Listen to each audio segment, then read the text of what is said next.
Hi, Andy from Ducting Express here. Today we're going to show you how to install a Chevron airflow indicator. So here we have the strapping for it, the little fastener, little gubbin and the magnet. I'm going to show you how to use that a little bit later. So first, I'm going to thread this through. Sometimes this can be a little bit tricky, so maybe a two-man job sometimes. Get the strap-ins, put them together.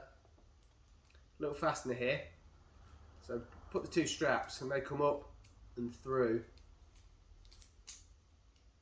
Then with one we're going to come over this little tab here, back down and through.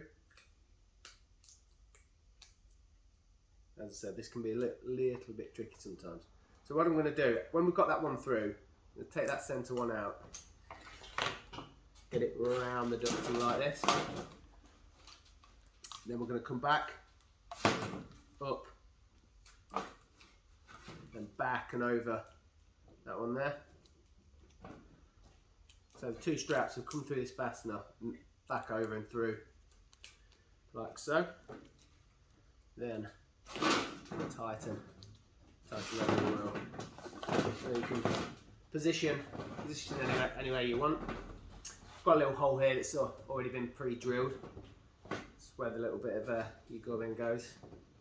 That's so. Then cut your tubing down as and where you want to see your monitor situated.